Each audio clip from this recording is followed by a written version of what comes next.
Hello friends, welcome to Vennila kitchen. இன்றைக்கி நம்ம ரொம்பவே சூப்பரான ஈவினிங் டைம் ஸ்நாக்ஸ் ரெசிபி தாங்க பார்க்க போகிறோம். மைதா மாவை பயன்படுத்தி எவ்வளோ சுலபமாக டக்குன்னு செய்யக்கூடிய இந்த ஸ்நாக்ஸ் ரெசிபி வாங்க எப்படி செய்யலான்னு வீடியோக்குள்ளே போய் பார்க்கலாம். நீங்கள் இப்போ தான் ஃபர்ஸ்ட் டைம் நம்ம சேனல் பார்க்குறீங்கன்னா மறக்காமல் சப்ஸ்கிரைப் பண்ணிவிட்டு பக்கத்தில் இருக்கிற பெல் ஐக்கானையும் கிளிக் பண்ணி ஆல் என்ற ஆப்ஷன் அழுத்திடுங்க.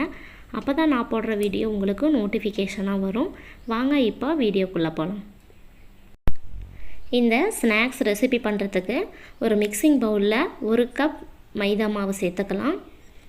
1 கப் மைதா மாவுக்கு 1/4 ஸ்பூன் அளவுக்கு ஓமம், தேவையான அளவு உப்பு, 5லேருந்து 6 மிளகாய் இது போல் தட்டிட்டு சேர்த்துக்கலாங்க. மிக்சியில் அரைச்சி சேர்க்காதீங்க, இது போல் தட்டிட்டு சேர்த்துக்கோங்க. அப்போ தான் நம்மளுக்கு சாப்பிடும்போது காரம் கரெக்டாக இருக்கும். இது கூட 2 டேபிள் ஸ்பூன் அளவுக்கு நெய் சேர்த்துடலாம். நெய் சேர்த்த பிறகு இதை லைட்டாக மிக்ஸ் பண்ணிக்கோங்க. இதில் நம்ம காரத்துக்காக மிளகும் ஓமமும் சேர்த்துருக்கிறதுனால அதுவே நம்மளுக்கு காரம் கரெக்டாக இருக்குங்க. உங்களுக்கு தேவைப்பட்டால் 1 ஸ்பூன் அளவுக்கு மிளகாத்தூள் சேர்த்துக்கோங்க.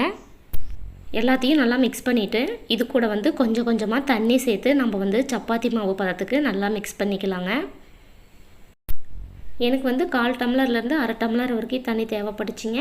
உங்களுக்கு எந்த அளவுக்கு தேவையோ அதுக்கு தகுந்த மாதிரி நல்லா மிக்ஸ் பண்ணிக்கோங்க. மாவு இந்த அளவுக்கு நல்லா சாஃப்டாக மிக்ஸ் பண்ணிக்கணும். இதை கைகளால் நல்லா அழுத்தம் கொடுத்து நல்லா பிசைஞ்சு எடுத்துக்கோங்க. பாருங்கள், இந்த அளவுக்கு மாவு நல்லா சாஃப்டாக நம்ம பிசைஞ்சிருக்கணும். இதை ஒரு மூடி போட்டு மூடி வச்சிடலாங்க. 10 நிமிஷத்துக்கு இது ஊறுனா போதும். அதிக நேரம் ஊற வேண்டியதில்லை, ஒரு 10 மினிட்ஸ் இருக்கட்டும். 10 நிமிஷம் ஆயிடுச்சிங்க. மாவு நல்லா ஊறிடுச்சு. இதை நம்ம கைகளால் இன்னும் 1 நிமிஷத்துக்கு நல்லா பிசைஞ்சு எடுத்துக்கணும். மாவு ரெடி ஆயிடுச்சிங்க. இப்போ இதை நம்ம 2ஆக பிரிச்சுக்கலாம். இது போல் 2ஆக பிரிச்சுட்டு இதை நல்லா உருட்டிக்கோங்க. உருட்டிட்டு இதை ஒரு மாவு நல்லா மூடி போட்டு மூடி வச்சுருங்க. அது காயக்கூடாது. அதனால் ஒரு பிளேட் போட்டு மூடிட்டு ஒரு உருண்டையை மட்டும் எடுத்துகிட்டு நம்ம இது போல் பூரிக்கட்டையில் கொஞ்சமாக மைதா மாவு சேர்த்துட்டு இது போல் நல்லா டிப் பண்ணி நம்ம நல்லா உருட்டி எடுத்துக்கலாங்க. உங்களால் எந்த அளவுக்கு முடியுமோ அந்த அளவுக்கு நல்லா மெலிசாக உருட்டி எடுத்துக்கோங்க. ரொம்ப மெலிசாக உருட்டிடக்கூடாது. நம்ம சப்பாத்தி மாவு போடுவோம் இல்லைங்களா, சப்பாத்தி போடுற அளவுக்கு நம்ம உருட்டோம்னா போதும். இந்த அளவுக்கு உருட்டின பிறகு உங்கள்கிட்ட ஒரு சின்ன மூடி இல்லைன்னா ஏதாவது ஒரு கட்டருக்கான இருந்தாலும் ஓகேங்க. நான் இது போல் பெப்பர் மூடி எடுத்துருக்கிறேன். உங்கள்கிட்ட கட்டர் இருந்துச்சுன்னா நீங்கள் பயன்படுத்திக்கோங்க. நான் கட்டர் இல்லாதவங்களுக்கு இது போல் நல்லா ஒரு மூடி வச்சு நம்ம ப்ரெஸ் பண்ணிக்கலாம். அப்போ தான் நம்மளுக்கு அந்த ரவுண்ட் ஷேப் அழகாக வருங்க. அதுக்காக எடுத்துகிட்டு மீதி இருக்கிற மாவையெல்லாம் நம்ம எடுத்துடலாம். எடுத்த பிறகு அதையும் நல்லா உருட்டி நம்ம மறுபடிக்கும் பயன்படுத்திக்கலாம். அதை ஒரு பிளேட் போட்டு மூடி வச்சுருங்க. இப்போ பாருங்கள், இந்த அளவுக்கு நம்மளுக்கு ரவுண்ட் ஷேப் கிடச்சிருக்கு. இதில் நம்ம அப்படியே பொரிக்கிறதா இருந்தாலும் நம்ம பொரிச்சிக்கலாம். நான் கொஞ்சம் டிசைன் போட போகிறேன். பாருங்கள், இந்த அளவுக்கு கொஞ்சம் மொத்தமாக இருக்கிற மாதிரி உருட்டி எடுத்துக்கோங்க. நான் இப்போ டிசைன் போட போகிறேன். உங்களுக்கு எந்த டிசைன் பிடிக்குமோ அதுக்கு தகுந்த மாதிரி நீங்கள் போட்டுக்கோங்க.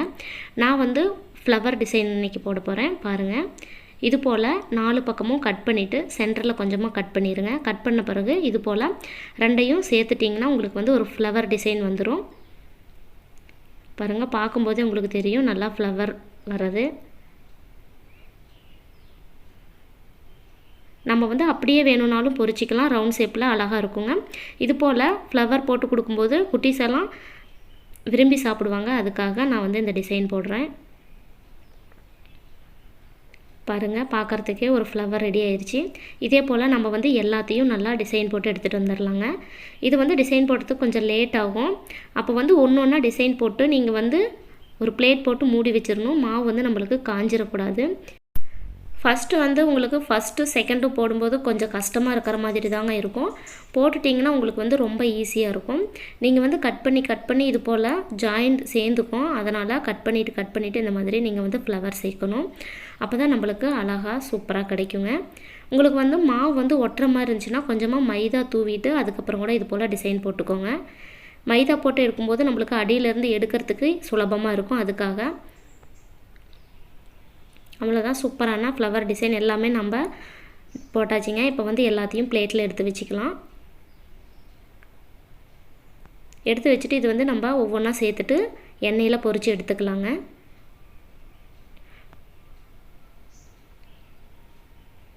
அவ்வளோதான், சூப்பரான ஸ்நாக்ஸ் ரெடி ஆயிடுச்சு. இது வந்து டெக்கரேஷன் பண்ணுறதுக்காக நான் வந்து மேலே ஒரு மிளகு வைக்கிறேங்க, பார்க்குறதுக்கு அழகாக இருக்கும். அதுக்காக எல்லாத்தையும் ஆயிலில் சேர்த்து நம்ம வந்து பொரிச்சிக்கலாங்க. ஸ்டவ் ஆன் பண்ணி ஆயில் வந்து நல்லா ஹீட்டாக வச்சுக்கோங்க. ஆயில் ஹீட் ஆன பிறகு இது போல் ஒவ்வொன்றா சேர்த்துக்கலாம். இதில் பாருங்கள், நம்ம சேர்த்துருந்த மிளகு வந்து தனியாக பிரிஞ்சு வந்துருச்சு. நீங்கள் வந்து தேவைப்பட்டால் மிளகு சேர்த்துக்கோங்க, இல்லைன்னா அதை வந்து ஸ்கிப் பண்ணிக்கலாம்.